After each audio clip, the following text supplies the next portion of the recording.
ಜೀವನವನ್ನು ಪ್ರೀತಿಸುವ ದೈವಿ ಸಂಭೂತ ಮನಸ್ಸಿನ ಕೃಷಿ ಉದ್ದಿಮೆದಾರರಿಗೆ ಬೆಳಗಿನ ಶುಭೋದಯ. ಭೂಮಿಯನ್ನು ತಾಯಿಯೆಂದು, ನೀರನ್ನು ಗಂಗಾಮಾತೆ, ಆಹಾರವನ್ನು ಅನ್ನಪೂರ್ಣೆಯಂತಲೂ, ಹಣವನ್ನು ಲಕ್ಷ್ಮಿಯಂತೆಯೂ ಈ ಕಲಿಯುಗದ ಜಗತ್ತಿನಲ್ಲಿ ಆರಾಧಿಸುತ್ತೇವೆ. ಆದರೆ ದಿನದ 24 ಗಂಟೆಯಲ್ಲಿ ಕನಿಷ್ಠ 16ರಿಂದ 18 ಗಂಟೆಗಳ ಕಾಲ ನಮ್ಮ ಕುಟುಂಬಕ್ಕೋಸ್ಕರ ಬದುಕನ್ನು ಮೀಸಲಿಟ್ಟಿರುವ ನಮ್ಮ ತಾಯಂದಿರಿಗೆ ನಾವುಗಳು ಗೌರವಿಸುವುದು ಸೂಕ್ತವಲ್ಲವೇ? ಎಲ್ಲಿ ಹೆಣ್ಣು ಗೌರವಿಸುತ್ತಾಳೋ, ಪೂಜಿಸುತ್ತಾಳೋ ಆ ಮನೆ ನಂದಾದೀಪವಾಗುತ್ತದೆ, ಶ್ರೀಮಂತ ಬದುಕು ನಮ್ಮದಾಗುತ್ತದೆಯಲ್ಲವೇ? ಅದೇ ರೀತಿಯಾಗಿ ನಾವುಗಳೂ ಸಹ ಭೂಮಿಯನ್ನು ಗೌರವಿಸಬೇಕಲ್ಲವೇ?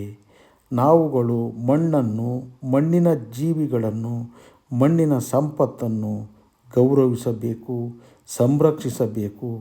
ಈ ಸಂಪತ್ತನ್ನು ಮುಂದಿನ ಪೀಳಿಗೆಗೆ ವರ್ಗಾಯಿಸುವ ಮನಸ್ಥಿತಿ ನಮ್ಮಲ್ಲಿದ್ದರೆ ಸಕಲವೂ ಈ ಬ್ರಹ್ಮಾಂಡದಿಂದ ನಮಗೆ ದೊರೆಯುತ್ತದೆ. ನಾವೆಲ್ಲರೂ ಸಮೃದ್ಧರು ಎನ್ನುವ ಆಶಾಭಾವನೆ ನಮ್ಮ ಬದುಕಾಗಬೇಕು. ಇದುವೇ ಈ ಯುಗದ ಸೂಕ್ಷ್ಮತೆ.